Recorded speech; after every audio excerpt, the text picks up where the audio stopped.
Hi అండి అందరికీ. Telugu methodology నుంచి మోస్ట్ ఇంపార్టెంట్ బిట్స్లో భాగంగా నిరంతర సమగ్ర మూల్యాంకనం నుంచి చూద్దాం. ఈరోజు మనం ఫస్ట్ బిట్ చూస్తే బోధనా లక్ష్యాల ఆధారంగా నిర్వహించిన మూల్యాంకనమును ఏమంటారు? బోధనా లక్ష్యాల ఆధారంగా నిర్వహించినటువంటి మూల్యాంకనానికి గల పేరేంటి? లక్ష్యాధార మూల్యాంకనం. లక్ష్యాల ఆధారంగా విద్యార్థుల యొక్క సంపూర్ణ మూర్తిమత్వాన్ని అంచనా వేసేది ఏమిటి? సంపూర్ణ మూర్తిమత్వాన్ని అంచనా వేసేదే మూల్యాంకనం. పరీక్ష అను పదానికి మూలమైనది ఏంటి? ఎగ్జామన్.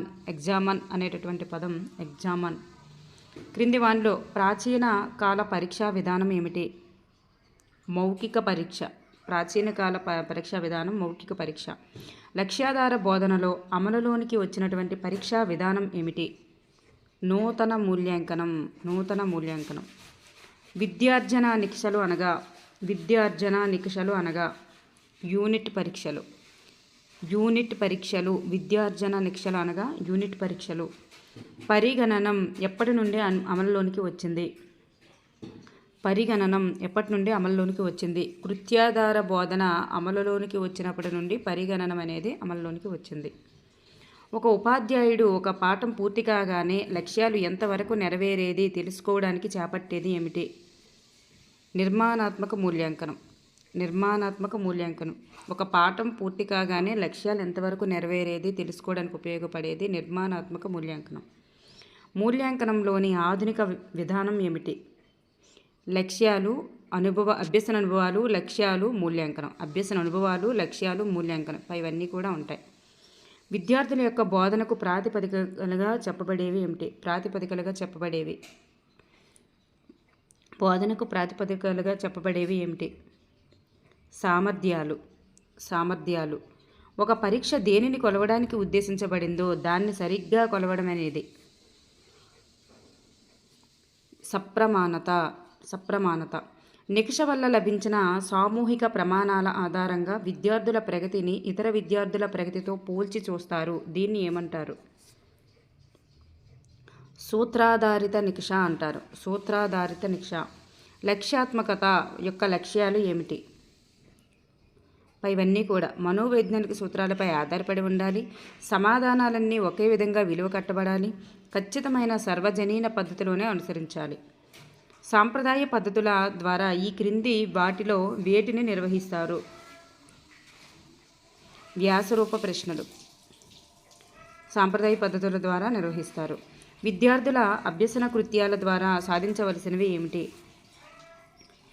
ఇవేవి కాదు. అభ్యసన కృత్యాల ద్వారా సాధించాల్సినవి ఏవి కాదు. Next one. భాషలో శ్రవణం, భాషణం, పఠనం, లేఖనం మొదలగు నైపుణ్యాలలో నిత్యం జరుగుతున్న మార్పులను నిర్ధారణ చేసి విద్యార్థుల భాషా వికాసానికి తోడ్పడేవి ఏమిటి? నిరంతర సమగ్ర మూల్యాంకనం తోడ్పడేది. మొదటిసారి లక్ష్యాలు నెరవేరినప్పుడు వేటిని గూర్చి రెండవసారి బోధనా కృత్యాలు నెరవేర్చాలి?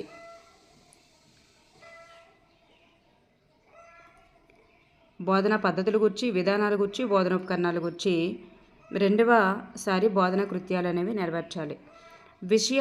విషయాశ్రయ గణనకు పూర్తి అవకాశాన్ని కల్పించేది ఏమిటి? విషయాశ్రయ గణనకు పూర్తి అవకాశాన్ని కల్పించేవి.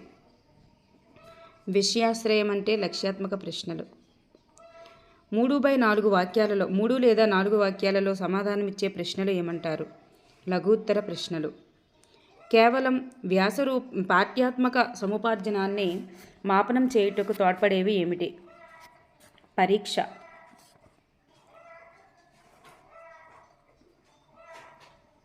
మూల్యాంకనం దేనిపై ఆధారపడి ఉంటుంది?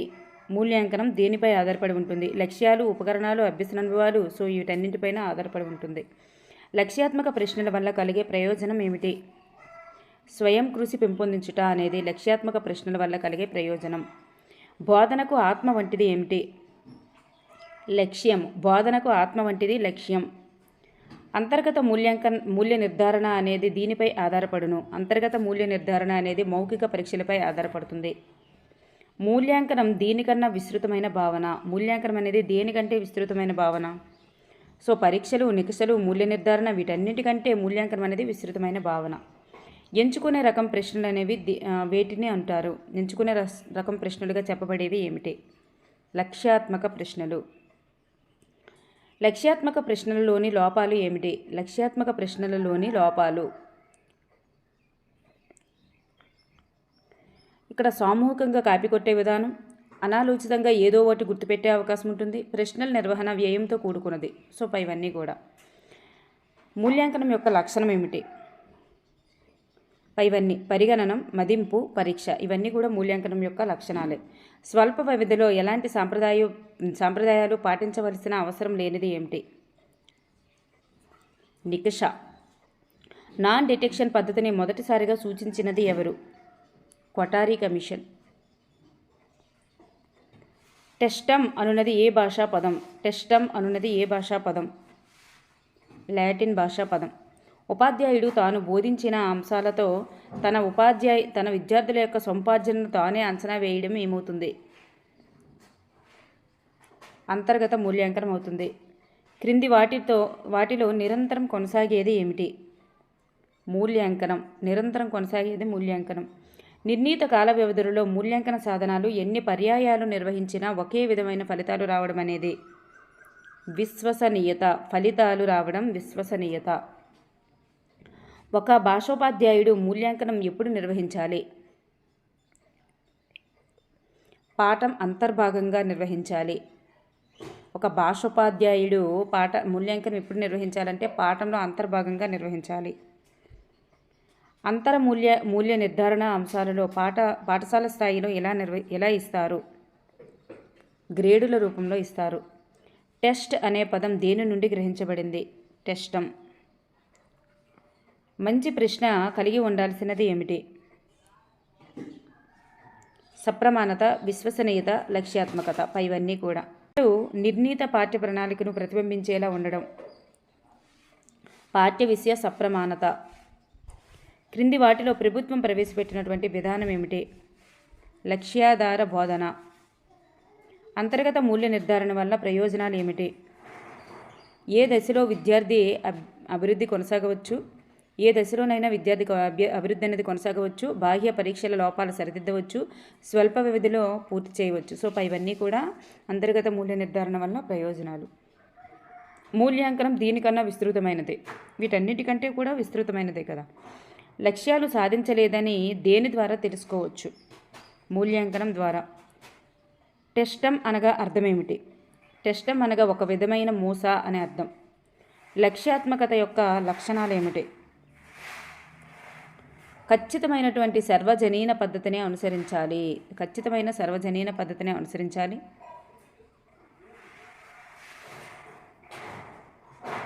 ప్రశ్నపత్రం యొక్క ప్రమాణతను నిర్ధారించడానికి కనుగొనవలసినవి ఏమిటి? పాఠ్యప్రణాళిక సప్రమాణత, సాంఘిక శాస్త్రీయత సప్రమాణత, తార్కిక సప్రమాణత, స్వానుభవపూర్వక సప్రమాణత. సో ఇవన్నీ కూడా. లక్ష్యాత్మక ప్రశ్నల్లోని లోపాలు ఏమిటి? ఇవన్నీ కూడా లోపాలే. అతి లఘుత్తరం ప్రశ్నకు మరొక పేరు ఏమిటి? అతి లఘుత్తరం ప్రశ్నకు మరొక పేరు ఏకపద సమాధాన ప్రశ్నలు. విద్యార్థులు తప్పొప్పులు గ్రహించే సామర్థ్యాన్ని దేని ద్వారా సాధిస్తారు? లక్ష్యాత్మక ప్రశ్నల ద్వారా. కాలం, వ్యక్తులు మారినా ఎన్నిసార్లు విలువ కట్టినా మార్కుల్లో ఎలాంటి మార్పు రాకపోవడం విశ్వసనీయత. ఫలితం ఒకేలా రావడాన్నే విశ్వసనీయత అంటాం. ఆశించిన లక్ష్యాలు, సామర్థ్యాలు పరీక్షించగలవిగా ఉండడం ప్రామాణికత. తరగతి గదిలో పరీక్షలు నిర్వహించడానికి వీలుగా ఉండి ఏ ఉపాధ్యాయుడైనా పరీక్షలు నిర్వహించగలిగి ఉండడం ఔపయోగికత. విద్యార్థుల భాషా వినియోగ సామర్థ్యం, భావ ప్రకటన శక్తులు ఈ ప్రశ్నల వల్ల తెలుస్తాయి. వ్యాసరూప ప్రశ్నల వలన 2 లేదా 3 వాక్యాలలో ఉండి స్వేచ్ఛా భావ ప్రకటనలకు వీలుండేటటువంటి ప్రశ్నలు ఏమిటి? లఘు సమాధాన ప్రశ్నలు. ఖాళీలు పూరించడం, తప్పొప్పులు గుర్తించడం, జతపరచడం లాంటివి లక్ష్యాత్మక ప్రశ్నలు మరియు వస్తునిష్ట ప్రశ్నలు రెండింటికి ఒకటే పేరు. 95 నుంచి 100% మధ్య మార్కులు సాధించిన వారిని శాతాల వారీగా ఏం చెప్తాం? ఏ గ్రేడ్గా చెప్తాం. క్రింది వానిలో ఏంటి సరి అయినది? ఇక్కడ గ్రేడింగ్ విధానంలో సరి అయినది ఏమిటి? ఇక్కడ ఇక్కడ 85 నుంచి 94 మధ్య అంటే 85 నుంచి 94 మధ్య బి గ్రేడు, మరి 75 నుంచి 84 మధ్య సి గ్రేడు, 65 నుంచి 74 మధ్య డి గ్రేడు. సో ఇవన్నీ కూడా సరి అయినవి. క్రింది వానిలో సరి అయిన జత ఏది? సర్వప్రథములు 75% దాటిన వాళ్ళు, ప్రథములు 60 నుంచి 75 మధ్య వాళ్ళు, ద్వితీయులు అంటే ఫస్ట్ క్లాస్ సెకండ్ క్లాస్ అంటాం కదా అట్లా అనమాట. 45 దాటిన వాళ్ళందరూ ద్వితీయులు అనమాట. నెక్స్ట్ వన్, బోధనాభ్యసన సోపానాలలో భాగమై విద్యార్థుల ప్రస్తుత పాఠ్యాంశాల సింహావలోకనానికి, రాబోయే పాఠ్యాంశాల యొక్క గుర్తింపుకు తోడ్పడే ప్రశ్నలు, వ్యాసోక్తుల రూపానికి గల పేరేంటి? నియోజనాలు నిర్దేశాలు. అన్ని బోధనాంశాలకు సముచిత ప్రాధాన్యం ఉండాలన్నటువంటి ముఖ్యాంశం ఏమిటి? ముఖ్య లక్షణం వ్యాపకత. విద్యార్థి పాఠ్యాత్మక సముపార్జనం చేయడానికి తోడ్పడేవి. పరీక్ష. బోధనా లక్ష్యాలు సాధించినది లేనిది తెలిపేది. మూల్యాంకనం. ఉపాధ్యాయులు తాము సిద్ధం చేసిన ప్రశ్నాపత్రానికి తప్పనిసరిగా భారత్వ పట్టికలతో పాటు సిద్ధం చేయాల్సినవి ఏమిటి? మాదిరి సమాధాన పత్రం. బహుళైచ్ఛిక రకానికి చెందిన ప్రశ్నలు ఈ స్పష్టీకరణలకు చెందుతాయి. గుర్తించగలుగుట. విద్యార్థుల సముపార్జనను తెలుసుకోవడానికి ఉపాధ్యాయుడు చేపట్టే చర్యలలో సమగ్రమైనది, సర్వతోముఖమైనది ఏమిటి? మూల్యాంకనం. ఆంధ్రప్రదేశ్ ప్రభుత్వం నాన్ డిటెక్షన్ సిస్టమ్ పద్ధతిని ప్రవేశపెట్టిన సంవత్సరం 1971. నేడు భాషా నైపుణ్యాలలో కేవలం పరీక్షిస్తున్నది ఏమిటి? లేఖనం. విద్యార్థికి సంబంధించిన శారీరక, మానసిక, నైతిక, సామాజిక, మూర్తిమత్వ సమాచారాన్ని నమోదు చేసి ప్రగతిని సూచించేవి ఏమిటి? Cumulative record. బోధనాభ్యసన కృత్యాలకు మూల్యాంకనానికి ఆధారమైనవి ఏమిటి? లక్ష్యాలు.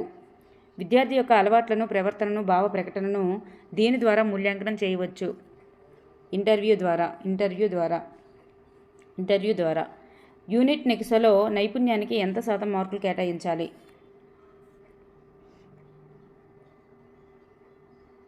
10 మార్కులు కేటాయించాలి నైపుణ్యానికి. పరీక్షించదలసిన అన్ని పాఠ్యాంశాలను పరీక్షించే ప్రశ్నలు ఉండడాన్ని ఏమంటారు? సమగ్రత అంటారు. 2 అంశాల మధ్య ఉన్నటువంటి తారతమ్యం, విషయాన్ని విమర్శనాత్మకంగా వ్యాఖ్యానించడం అనేది అవగాహన అవుతుంది. విద్యార్థి యొక్క ప్రవర్తన గురించి తెలుసుకోవడానికి ఇది మంచి సాధనం. పరిశీలన అనేది మంచి సాధనం. యూనిట్ నెక్స్ట్ తయారీలో అవగాహనకు ఎంత శాతం మార్కులు కేటాయించాలి? 30% మార్కులు కేటాయించాలి. క్రింది వానిలో అతి విషయాత్మకమైనది ఏది?